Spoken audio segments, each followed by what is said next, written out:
Well, we have the ability to, play different games, play different matchups, have different rotations. I think Jr. And Dion definitely gives us that even more of that ability to go small, having multiple ball handlers and scorers on the floor. I thought Kuz was excellent tonight, and AC off the bench. And we just tried to, after they made a run, which we know all great teams are going to make a run in the third quarter, we just tried to combat that by making our own run. AD caught fire, and we just started defending a little bit more. You guys had a couple of key stops late, of course, some from you, some from Kuzma. What was your mindset like defensively in this game as you guys just start getting integrated before the playoffs come in another couple of weeks to run? Well, I mean, we've been out for 4 months or whatever it was since the last action we had versus Brooklyn at Staples Center. So, rhythm as far as offensively and making shots, those things are going to take a little bit longer. To get, back to your rhythm and your flow and how you shoot the ball and things of that nature. But the one thing you can do is defend, because you can always communicate. You can communicate through mistakes that you may happen. You can, you have teammates that would, back you up when you do make a mistake or whatever the case may be. So the communication and defensive side is something that should always be on point. Hey LeBron, it's David Gunnaman. You haven't played in LA all that long, but tonight was the first time since being a Laker that you hit a go-ahead shot in the final 15 seconds of a ball game to get the win.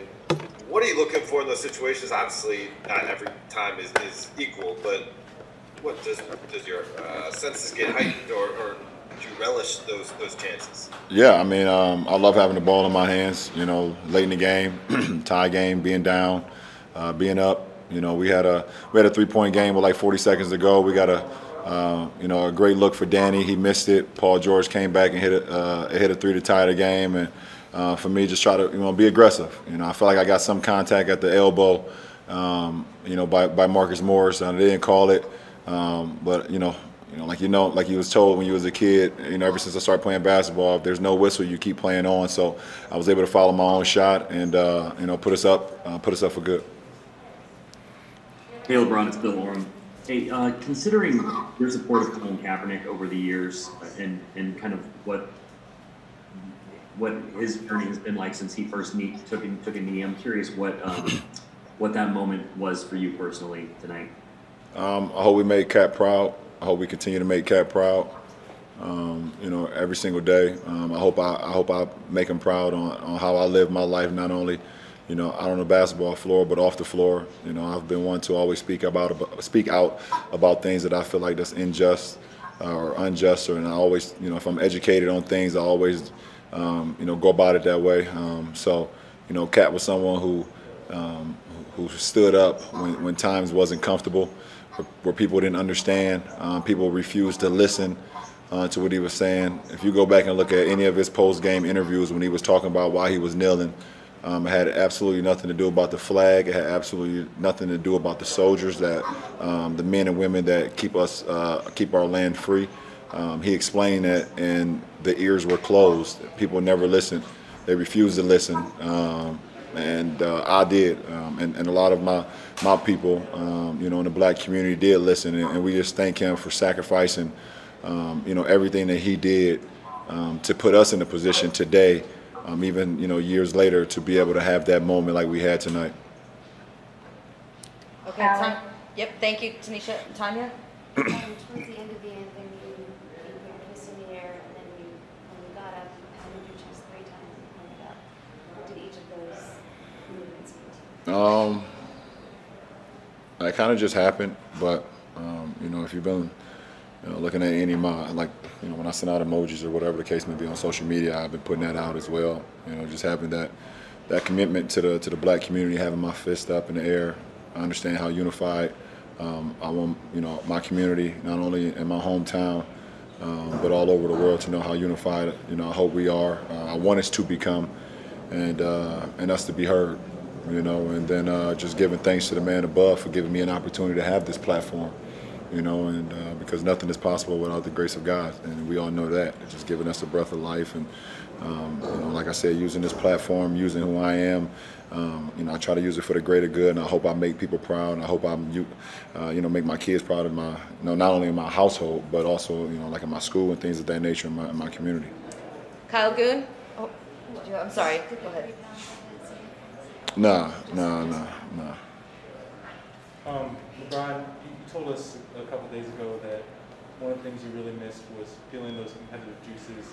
I'm wondering, this game, but also that sequence you had with Paul George kind of going basket for basket, was that sort of the thing you missed about basketball? Absolutely. You know, playing against the greatest basketball players in the world at this level, this is the last level. This is the last level that you can get as far as playing basketball. And you're fortunate to be able to. I've been playing against a lot of great players that's graced this league over my 17-year career. And, you know, 2 of them was on the floor tonight on their opposing side, and I have 1 on my team as well. So, you know, just that competitive, you know, that spirit, that fight to whatever, you know, you want to try to help, you know, even if you're not shooting the ball well, you're not playing particularly well, being able to do things you can always help in other ways, either by your voice or getting a defensive stop or just, you know, just your presence. So that's what's fun about the game. Rachel Nichols.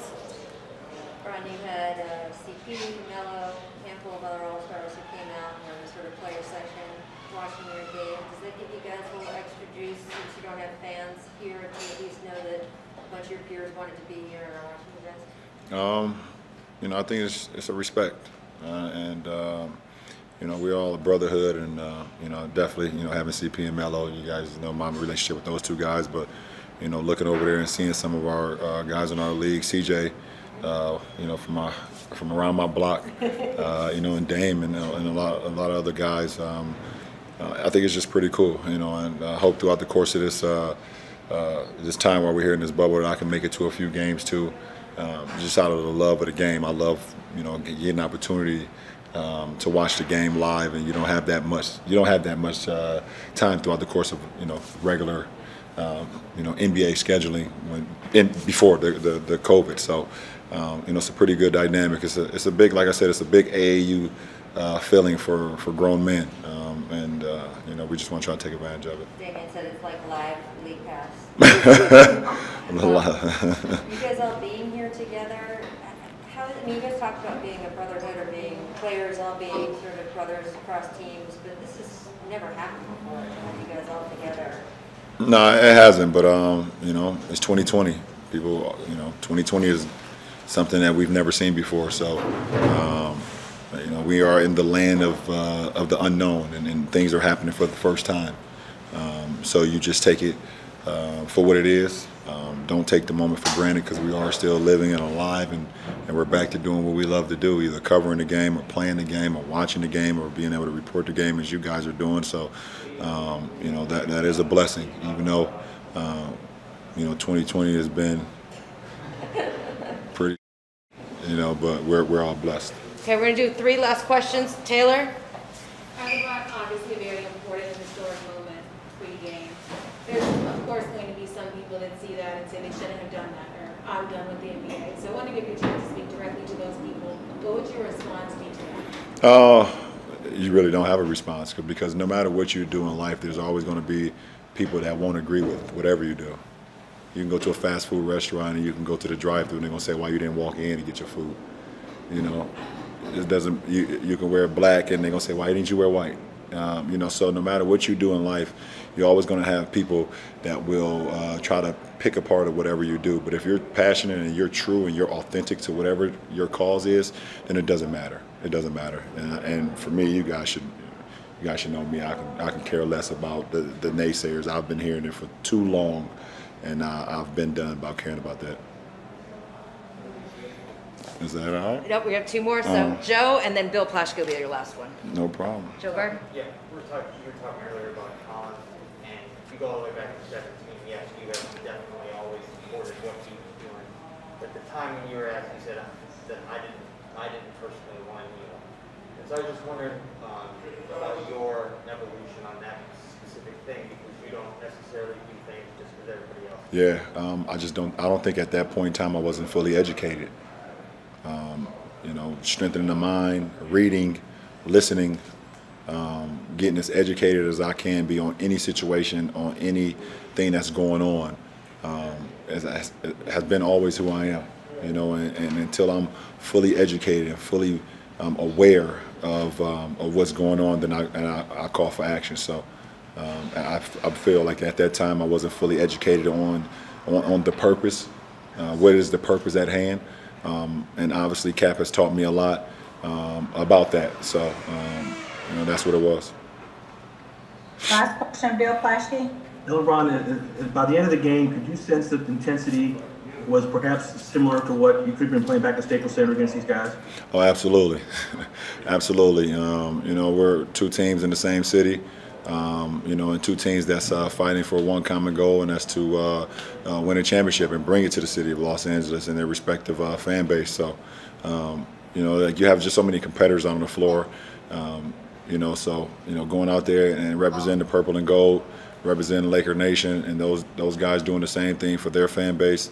No matter what the cause is, no matter what the bubble is, no fans or fans. Basketball is basketball, and competitive spirit is competitive spirit. So we got right back to where we left off.